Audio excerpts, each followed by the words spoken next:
Let me paint a mental picture for you.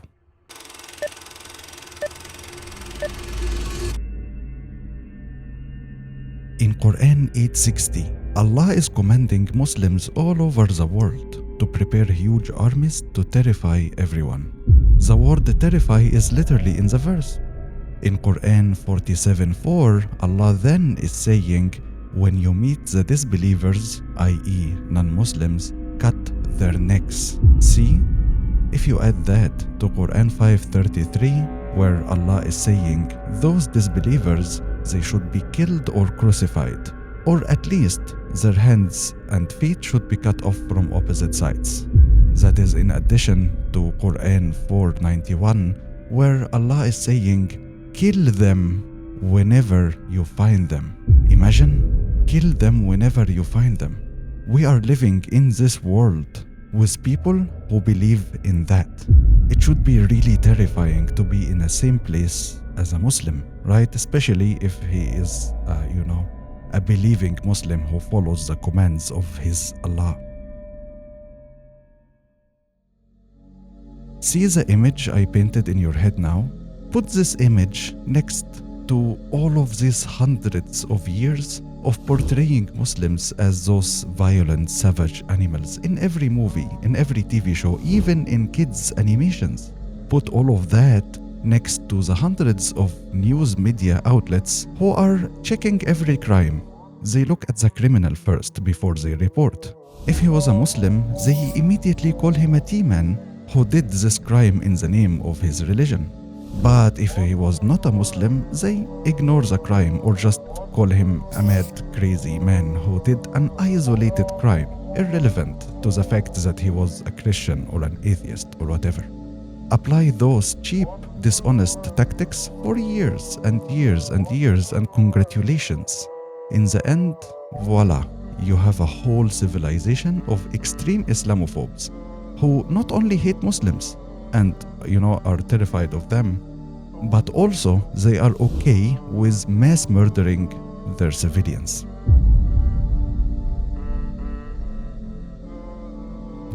These civilians we are killing, they are not humans, they are just Muslims. Yeah? They wanted the word Islam to be associated in your head with fear. The image of this typical Muslim should be printed in your head as this weirdo who gets up every morning, eats his breakfast while thinking about how to kill you. The image of an army invading Muslim land and, removing whole societies from existence, including men, women, and children, shouldn't be interpreted in your head as something bad. It's not bad, it's self-defense against wild animals. Unfortunately, the plan worked, at least on a lot of people. And in this video, I will show you how they fooled all of these people and are continuously trying to keep them blind. Assalamu alaikum. This is Deen Academy, and today I will answer all of these following questions. Does the Quran really promote violence? And also, does the Hadith promote violence? What is defensive jihad? And most importantly, what is offensive jihad? I know most of you are curious about this one. Did Islam spread by the sword? Are Muslims trying to take over the whole world and make everyone pay jizya? And what the hell are those weird malicious groups who are doing crimes in the name of a religion? Like, Al-Qaeda or IS or whatever. Is everyone in danger as long as there are Muslims who exist in the world somewhere? Did Allah prohibit Muslims from taking Christians as friends? And finally, why do all these Western media outlets promoting the same idea over and over and over again for all of these years? This video will be a huge eye-opener to a lot of you, so please, if you're not planning to watch it fully from beginning to end, save it for later and watch it when you have the time to do so. Get ready, bring your coffee, and let's start.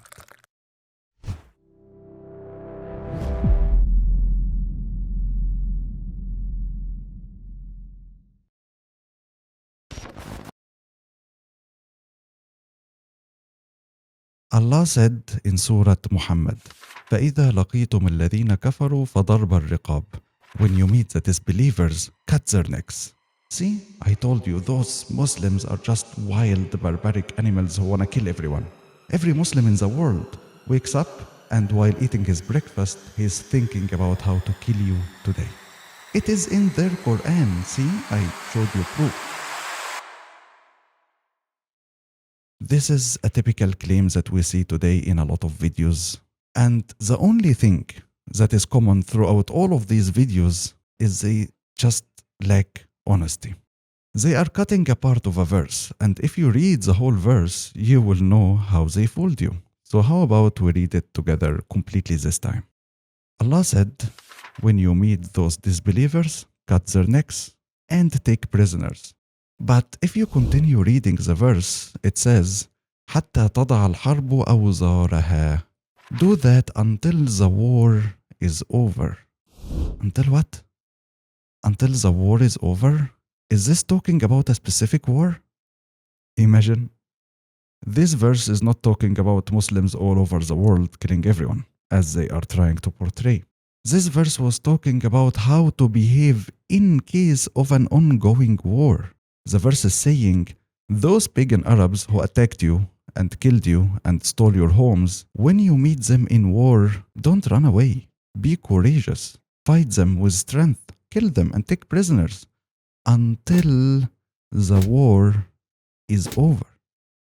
When the war is over, there is no more killing. Is there anything wrong with this verse? See how they fooled you?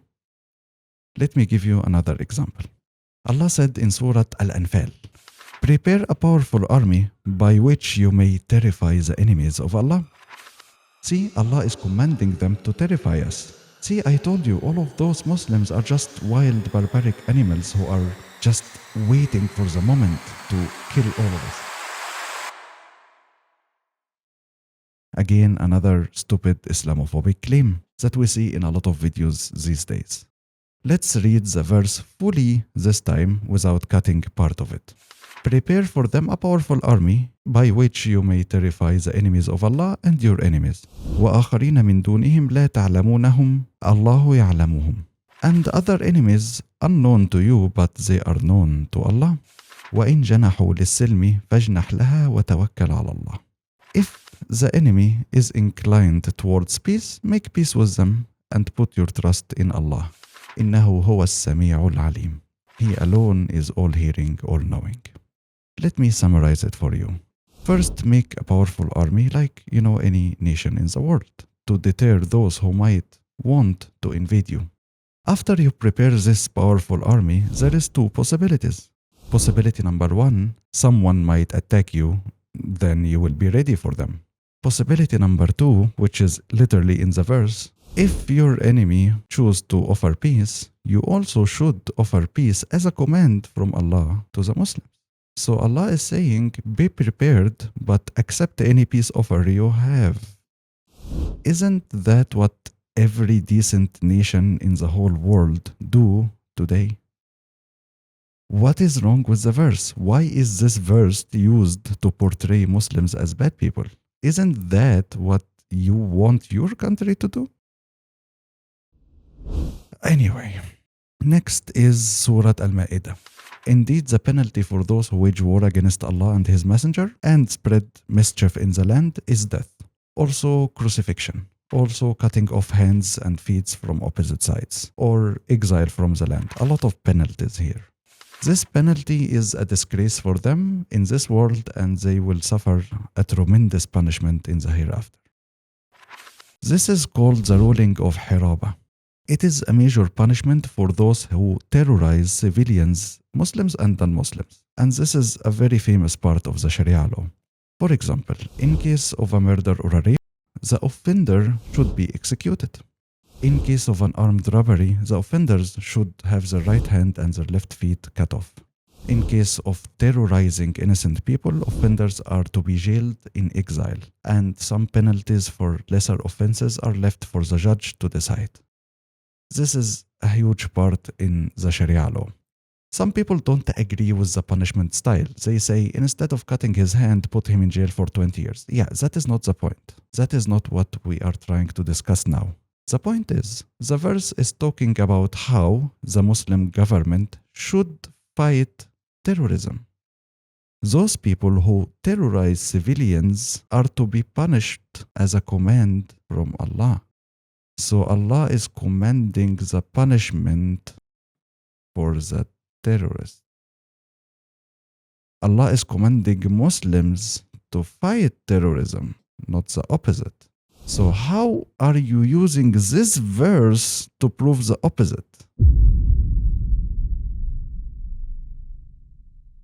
Again, we're not here to discuss is the punishment style good or bad. That is in another video.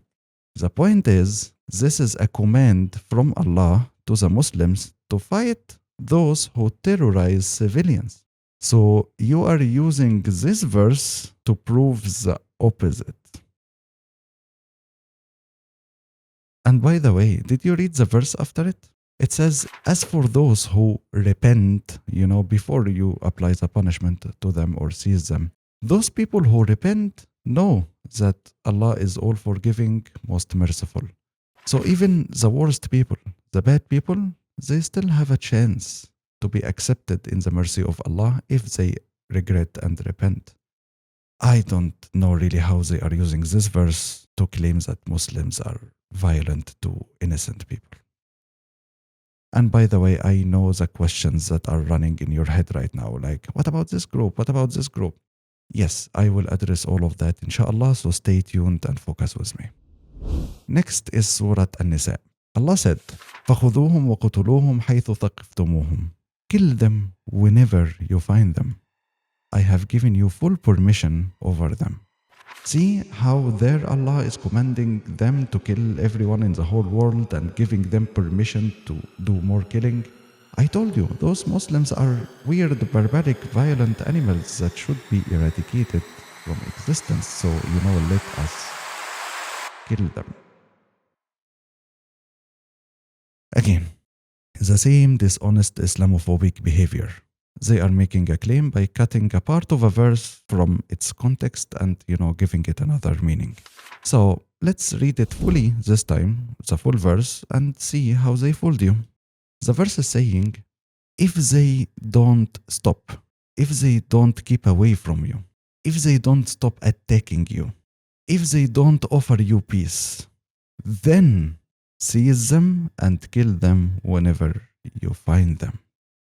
See the difference now. See how these dishonest people are fooling everyone. Those people who keep attacking you and killing you, if they don't offer peace and stop killing you, then in return, in self-defense, you should go do the same to them. You fell in the trap again. A cut-off half verse will always give you the wrong impression. Next is Surah Al-Baqarah. Allah said, وَقَاتِلُوهُمْ حَتَّى لَا تَكُونَ فِتْنَةً وَيَكُونَ الدِّينُ لِلَّهِ. Fight them until the religion is only to Allah. See, this verse shows that Islam spread by the sword. Anyone who is not worshipping Allah should be killed according to the verse. I told you, those Muslims are just barbaric, violent animals that should be eradicated. And again, the same dishonest Islamophobe fooled you. Let's read the full context this time. وَقَاتِلُوا فِي سَبِيلِ اللَّهِ الَّذِينَ يُقَاتِلُونَكُمْ وَلَا تَعْتَدُوا. Fight in the way of Allah, those who fight you, and do not transgress. Indeed, Allah does not like those who transgress. Let me translate for you. Fight those who attack you. If they start to attack you, if they start to kill you, fight them. But don't do the opposite, because Allah does not like those who start by violence. Fight back in self-defense. Don't attack, because Allah does not like those who attack. The next verse says, وَقُتُلُوهُمْ حَيْثُ ثَقِفْتُمُوهُمْ. Kill them whenever you find them. وَأَخْرِجُوهُمْ مِنْ حَيْثُ أَخْرَجُوكُمْ. And take them out of the places from which they have driven you out. See the order of events? First, they attacked your homes and took you out of your homes and, stole your land. Then Allah is commanding you to kill them in self-defense and take back your stolen homes from them. Kill the criminals who stole your homes and take back your land from them. Do you understand now? And by the way, check the next verse. فَإِنِ انْتَهَوْا فَإِنَّ اللَّهَ غَفُورٌ رَحِيمٌ. And if they stop their aggression, indeed Allah is all forgiving, all merciful. See, even the worst criminals who invade you and take your lands and take your homes away from you and pretend they are, a nation, they have a chance to repent and Allah will accept them. Then the next verse says, وَقَاتِلُوهُمْ حَتَّى لَا تَكُونَ فِتْنَةٌ وَيَكُونَ الدِّينُ لِلَّهِ. Those people who are persecuting you for, exercising your religion and preventing you from praying, for example, and you have seen a lot of videos of them preventing Muslims from praying, fight them. So, after that, you can perform your religious duty, your deen, to Allah. فَإِنِ انْتَهَوْا فَلَا عُدْوَانَ إِلَّا عَلَى الظَّالِمِينَ. And again, see, the most beautiful part of the verse. If they stop persecuting you, if they stop their hostility, if they stop preventing you from praying and, performing your religious duties, then don't hold grudges and, say, no, I want to take revenge. No. It is haram to have any hostility except towards the aggressors. But I want to take revenge. No. See how the Islamophobe fooled you? Instead of thinking how beautiful this verse is that prevents revenge against those who stole your land and killed your family, they are portraying it as if it's a bad thing. Can't you see that you are just listening to a bunch of liars? The verses are absolutely beautiful. Muslims are ordered to fight back with courage against those who attack them. We don't have this give him the other cheek. Why would I give him the other cheek? If he slaps me, I will slap him. But that is only against the aggressors. And if they stop and offer peace, don't hold grudges and, no revenge. No, they offered peace, take it. This is how beautiful the Quran is. Fight back, take back your homes that were stolen from you, and that's it. War is over. And after the war is over, the most important part is فَإِنِ انْتَهَوْا فَإِنَّ اللَّهَ غَفُورٌ رَحِيمٌ. If they stop, then Allah is all forgiving, all merciful. Who has such good heart like that in the whole world? These are the commands of Allah. Next is Surah At-Tawbah. They bring it out a lot, so let's finish it too. Once the sacred months have passed, you have to go kill the polytheists wherever you find them. See, I told you Islam is spread by the sword. This verse is proof. It literally says, kill the polytheists every time you find them. Anyone who is not worshipping their Allah has to be killed. I told you, those Muslims are these barbaric, violent animals. And again, the same dishonest Islamophobe fooled you. Let's read the full context this time. The verse says, the polytheists who honored their treaty with you and have not supported any enemy against you, honor your treaty with them, until the end of its term. Surely Allah loves those who are mindful of Him. Okay, but what about those who dishonored the peace treaty, broke it, and started to be violent against the Muslims? What should we do with these specific criminals?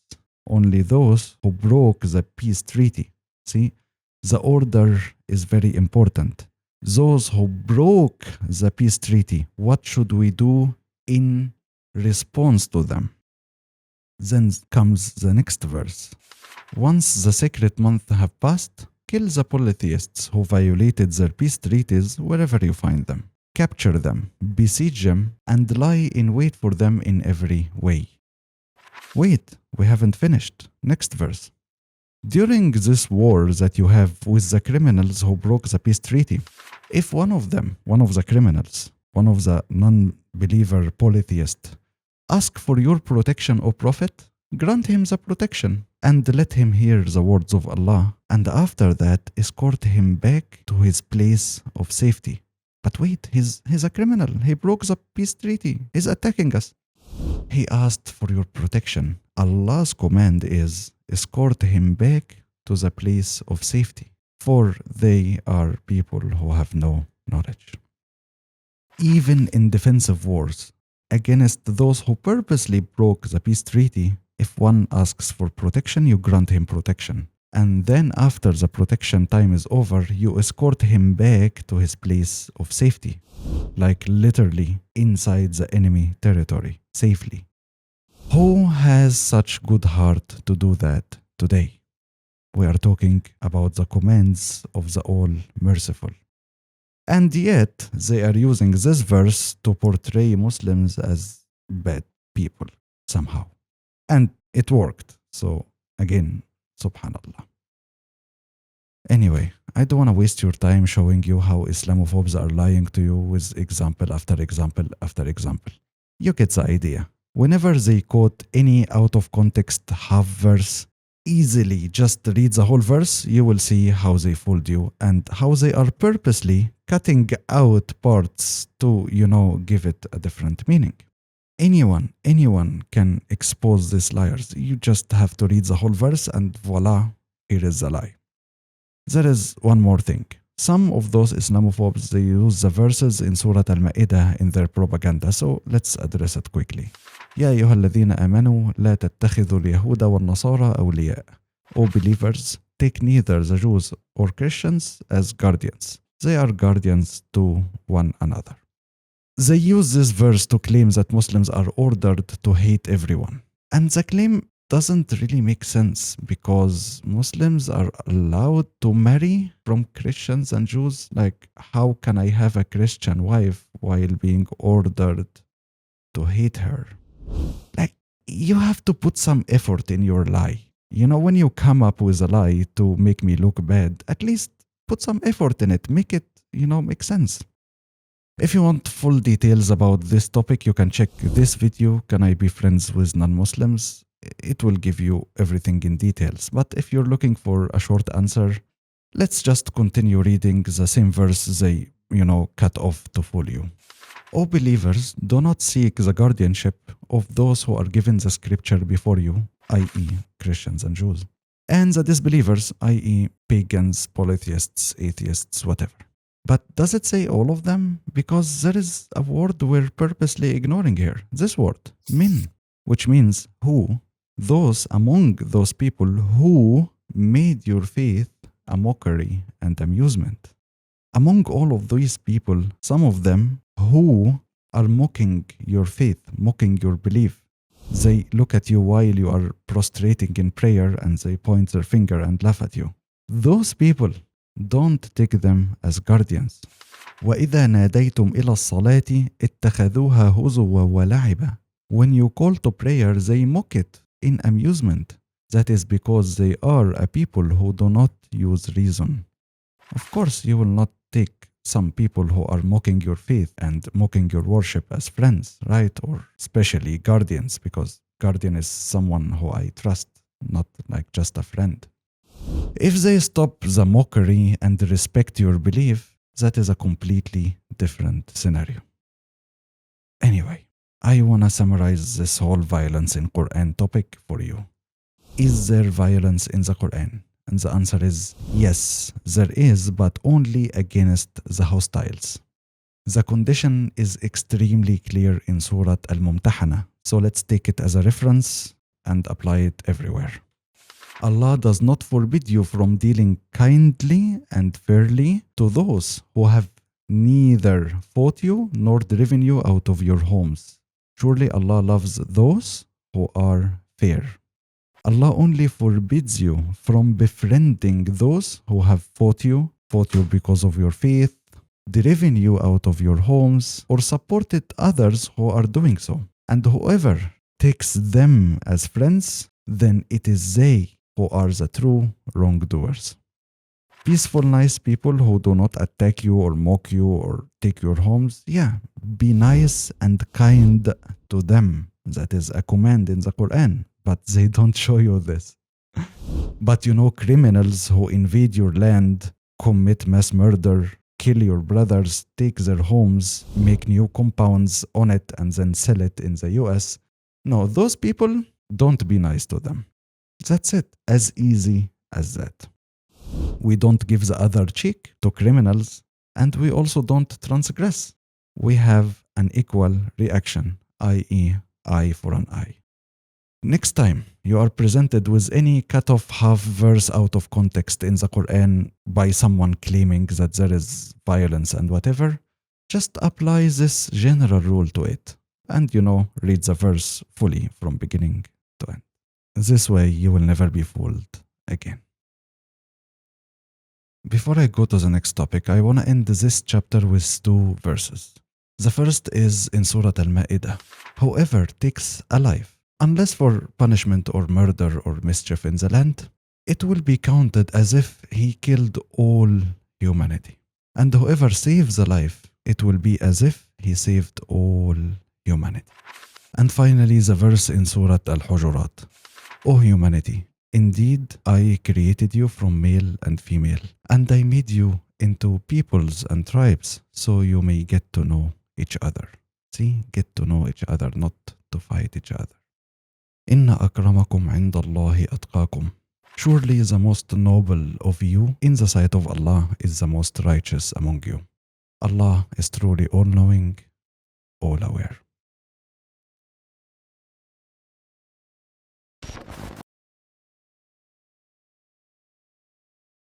We will shortly talk about violence in Hadith. But before that, I want to tell you a story. A couple of years ago, the US suddenly discovered that their telecommunication technology sucks. And the Chinese are getting much, much better than them in that specific field. Normally, you would expect them to say something like, we should innovate more and become better, But no, this is not how the US fixes its problems. Instead, they decided to sanction the Chinese company, Huawei, because how dare you innovate better than us. Anyway, as a response to these sanctions, the founder of Huawei got into a meeting with his employees and said the following. It is time to pick up the guns, mount the horses, and go into battle. He encouraged his staff to tie ropes to tanks and to drag them onto the battlefield. I'm not here, by the way, to talk about US versus China technology race. I couldn't care less. I am here to purposely take the words of the founder of Huawei out of context to prove something that doesn't exist. Let me show you. Look here at what he said. He said, pick up the guns. He said, mount the horses. He said, take your tanks into a battlefield. To me, that proves that Huawei employees are actually soldiers in an army with tanks and horses. For some reason, tanks and horses. And those men are about to kill everyone in the world. Run away. What? Do I sound ridiculous? I just provided a proof for my claim. I'm not making that up. I showed you a quotation from his own words. What? Are you saying that I am ridiculous and my proof is also ridiculous? Subhanallah.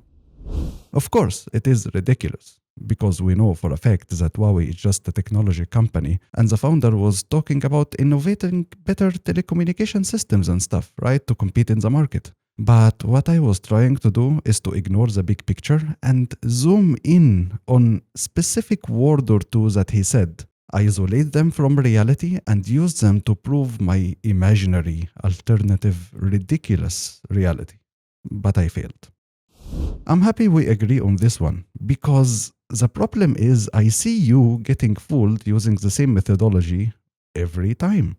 When Islamophobes do the same to some verses in the Quran or some out of context sentences in the middle of a conversation between the Prophet and his friends, you fall right into their trap without effort.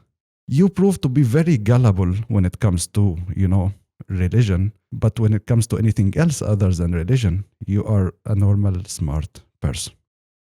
In the last chapter, I showed you how they isolated parts of verses from the Quran out of context to fool you, And in the upcoming chapter, I will show you how they did the same.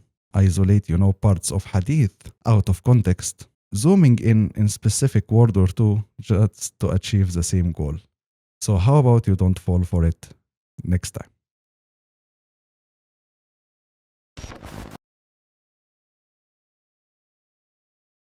Check out this hadith with me.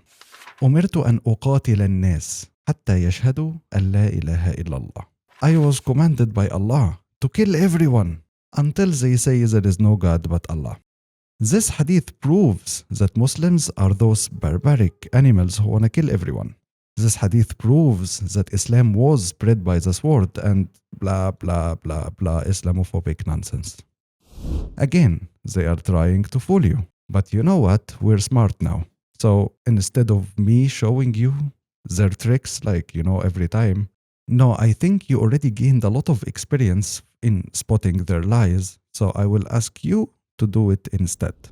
How about you pause the video now, guess the tricks they used on the previous lie, write them down in the comment, and then continue. Go.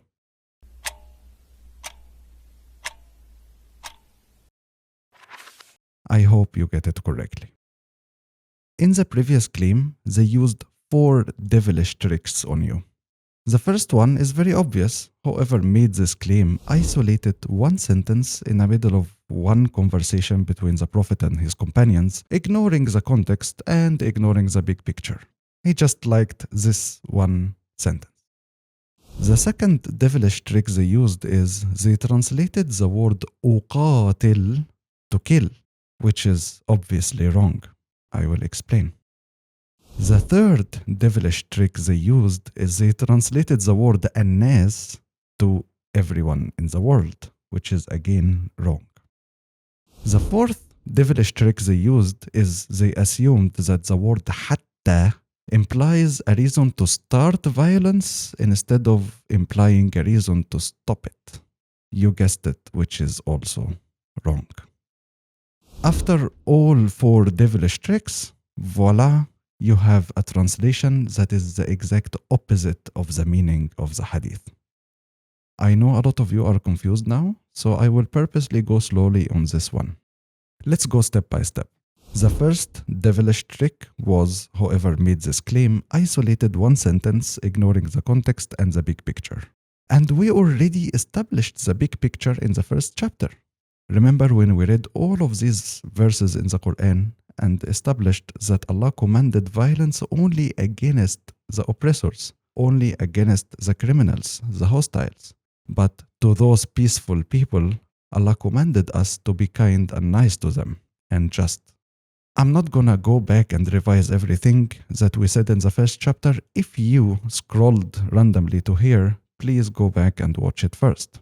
But some of you might say, okay, maybe the Quran is nice, but the hadith, has nasty stuff in it. And okay, fair enough. Let me show you the big picture in the hadith with some examples and references, of course. According to this hadith, the Prophet, peace and blessing be upon him, said, "Do not ever wish to meet an enemy in battle." According to this hadith, the Prophet, peace and blessing be upon him, said, "Peace is one of the names of Allah, so spread peace." According to this hadith, the Prophet, peace and blessing be upon him, chose peace over war with the violent disbelievers. According to this hadith, when the Prophet, peace and blessing be upon him, finally had the power and the might to take revenge on those pagan Arabs who were persecuting and killing innocent Muslims for more than 20 years. Imagine, they were persecuting and killing Muslims for more than 20 years. When the Prophet finally got the power to take revenge, he chose to forgive them instead. And he said, "Izhabu فأنتم الطلقاء." Go, you are forgiven. He just let his lifetime persecutors go without any punishment. According to this hadith, whoever kills a non-Muslim peaceful civilian will be disavowed by the Prophet himself. According to this hadith, whoever kills a non-Muslim peaceful civilian will never enter paradise or smell its fragrance. According to this hadith, Whoever mistreats a non-Muslim peaceful civilian will be the enemy of the Prophet, peace and blessing be upon him, on the day of judgment. According to this hadith, the Prophet, peace and blessing be upon him, said, keeping peace and good relationship between people is better than charity, fasting, and prayer. I hope the big picture is clear for you now, even in the hadith itself. So how about we go back to our original subject and discuss the tactics they used to fool you again. أمرت أن أقاتل الناس. The wrong translation they provided was, I was commanded to kill everyone. So we have to address the second devilish tactic they used. They purposely mistranslated the word أقاتل to kill. They used the fact that the word أقاتل is very close in pronunciation to the word أقتل. They just ignored this extra letter in the middle and claimed they are the same words because, they look the same. The difference is just one letter. So, you know what? It works. But the problem is, they are two different words with two different meanings. The word أقتل means kill, as in person A purposely went to kill person B. But the word used in the hadith, أقاتل, means struggle in battle, as in person A and person B are already fighting each other in an ongoing war for a reason that is irrelevant to the statement they are misquoting. So here we are not talking about initiation of a killing action. Here we are talking about a battle that is already ongoing. What started this battle? That is not part of the hadith. We can get that from another hadith. But this sentence they are quoting has nothing to do with why the battle started to begin with. The third devilish tactic they used to, mislead you is they mistranslated the word الناس to everyone. And this mistranslation has no basis whatsoever other than their imagination. If we assume their translation is correct, let us apply it to, for example, Surah Al-Imran. In Surah Al-Imran, Allah said, قال لهم الناس إن الناس قد جمعوا لكم فاخشوهم. الناس, this word here, which they claim it means everyone, it is in the verse 2 times. So the verse reads as follows. الناس warned the Sahaba that الناس are preparing their forces against them. If we use their stupid wrong translation here and claim that الناس means everyone, the verse will be as follows.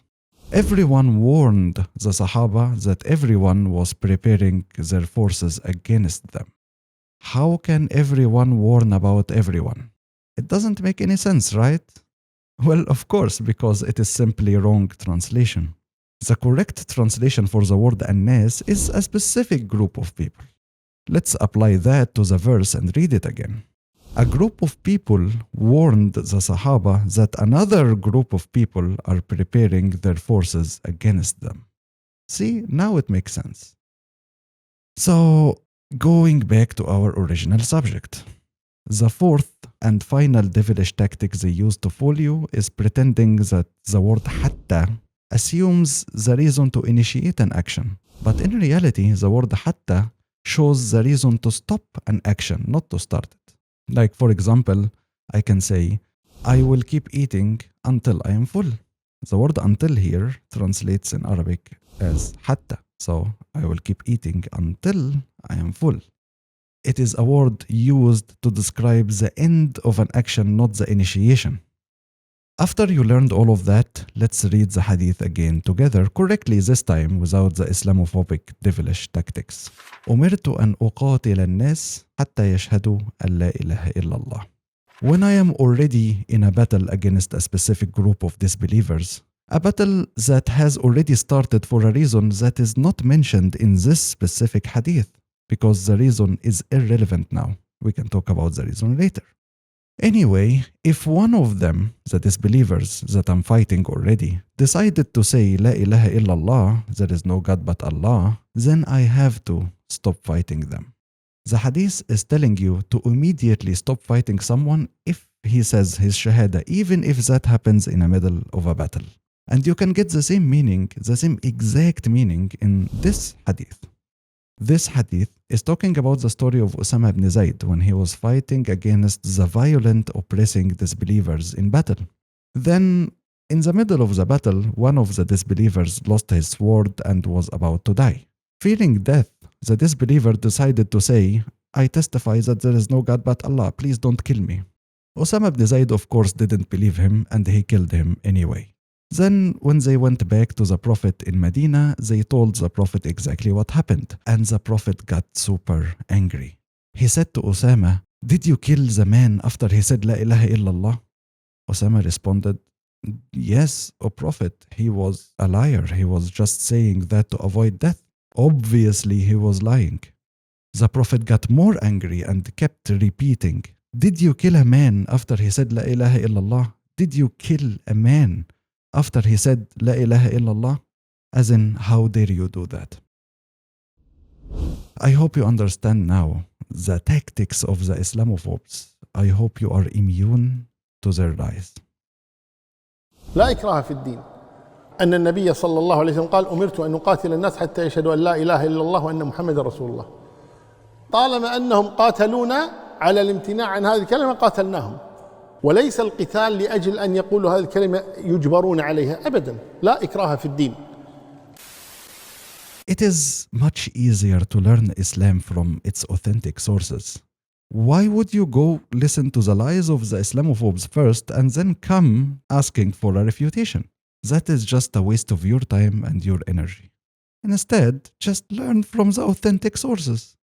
Those people are not to be trusted. وَإِنَّ الشَّيَاطِينَ لَيُوحُونَ إِلَىٰ أَوْلِيَائِهِمْ لِيُجَادِلُوكُمْ. The devils surely worship to their human associates to argue with you about your religion. Why would you voluntarily go and listen to them? Think about it. Prophet Muhammad ﷺ says, do you know who is the best? Do you know who is the best from among you? The best of the Muslims are those whom the rest are safe from the evil of their tongues and their hands. If you're a good Muslim, your tongue will never be used to abuse someone. Never. Your tongue will never be used to deceive. If you're a good Muslim, your hand will never be used to harm. So much evil in the Quran. Muhammad killed people. I saw Muhammad beheaded people, cut people's hand off, kill those who don't believe in Allah. This could not be from God. I need to get to the bottom of this. Did Prophet Muhammad ever personally kill anyone? There's no clear evidence that Prophet Muhammad personally killed anyone. If we look at the hadiths, can we just delve into Prophet Muhammad's character during warfare? Certainly. In the hadiths, Prophet Muhammad is portrayed as a compassionate and merciful leader during warfare. He emphasized ethical conduct, prohibited harm to non-combatants, and encouraged humane treatment of prisoners. After victories, he would often express sadness, saying, do they not know what is better for them? This highlights his preference for peace and reconciliation. The stereotype is that jihad means war, to die for God, basically. Where did this come from? The stereotype that jihad means dying for God likely stems from a misunderstanding and misrepresentation of the term, especially in the media and popular culture. Why do people always stereotypically say that Jesus was love and Muhammad brought hate and violence? Like, where does this even come from? The stereotype stems from selective interpretations and misunderstandings of religious texts. Where did this misinterpretation come from? Muhammad's role as a leader involved guiding a community in both spiritual and worldly matters. His life encompassed a broader scope, including governance and conflict, as he sought to establish a just society based on divine guidance. This often necessitated defense and political strategy, distinguishing his role from that of Jesus, whose mission was more singularly focused on spiritual teachings. If you want to know more about the real life of the Prophet, peace and blessing be upon him, and why we say that he was the best human ever lived, go to the Deen Academy YouTube channel, find a video called Did Muhammad, peace and blessing be upon him, benefit from preaching Islam? It answers very important Islamophobic claims like, was Muhammad, peace and blessing be upon him, a false prophet? Did he gain wealth by preaching Islam? Did he gain more honor by preaching Islam? Did he gain worldly pleasures and women or whatever by preaching Islam? Was he a liar? Did he suffer mental illness? Was he possessed by the devil? All of these weird claims, I answered all of them. You will see with your own eyes the difference between the authentic life story of the Prophet, peace and blessing be upon him, and the made-up version that the Islamophobes are trying to use in their propaganda. This Islam version too, they are trying to sell you.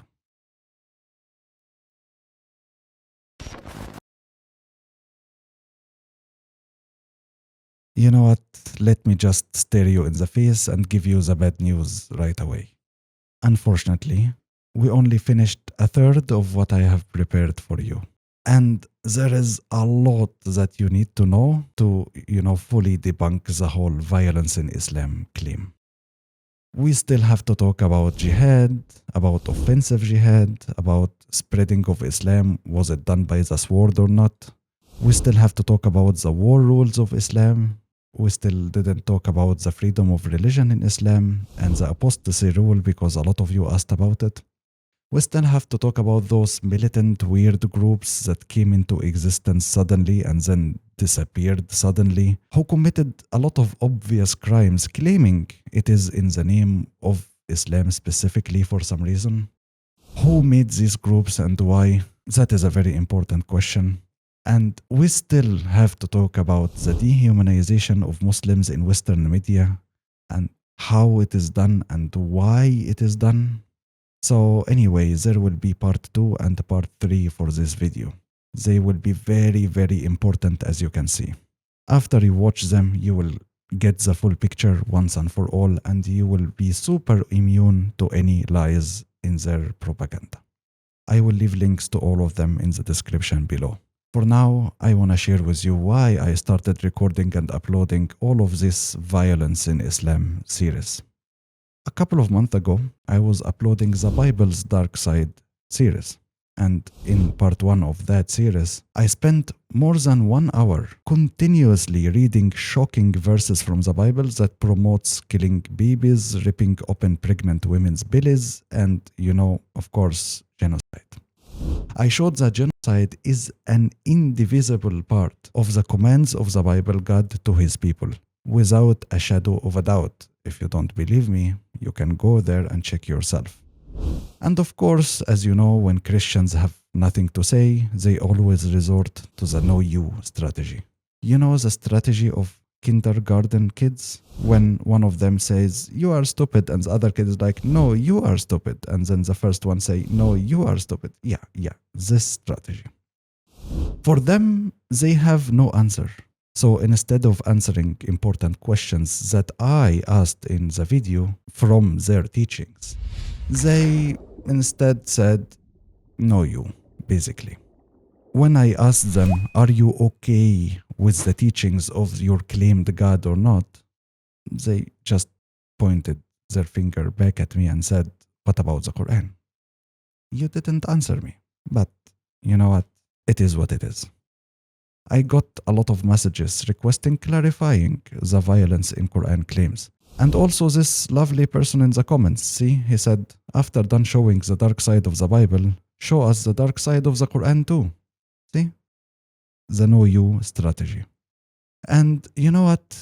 I decided to entertain it. So this is why we are here, and this is why we are talking about this now. So anyway, I will leave links to all of that in the description. Check it after you finish part 2 and part 3 of this video first.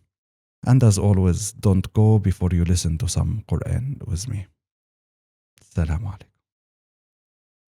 فمن يعمل من الصالحات وهو مؤمن فلا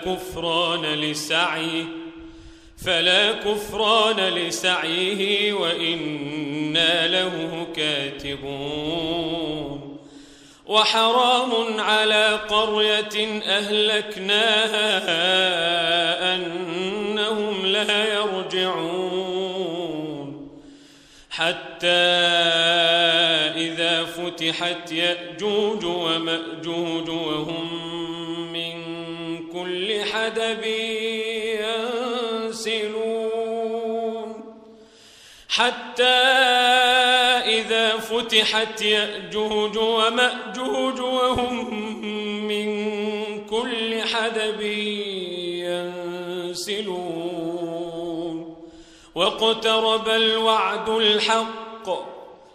واقترب الوعد الحق فإذا هي شاخصة أبصار الذين كفروا يا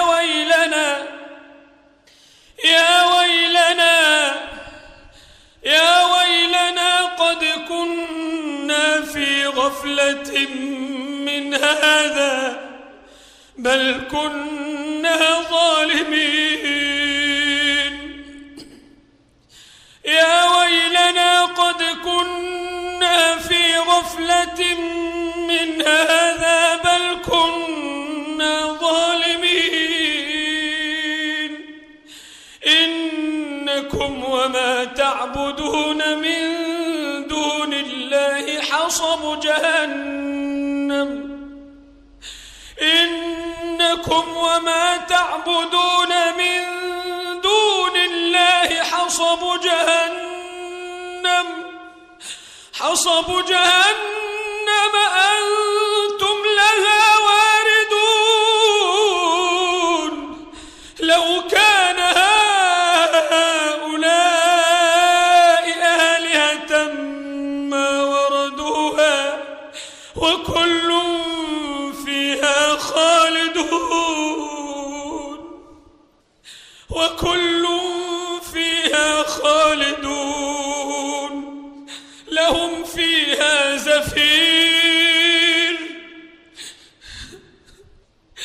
لهم فيها زفير وهم فيها لا يسمعون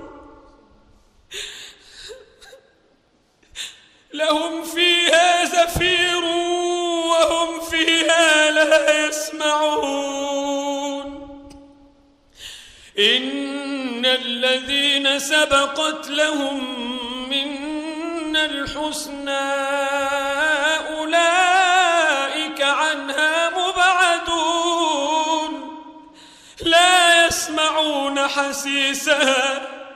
لا يسمعون حسيسها وهم فيما اشتهت أنفسهم خالدون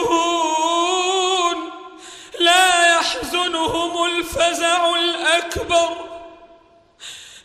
يحزنهم الفزع الأكبر وتتلقاهم الملائكة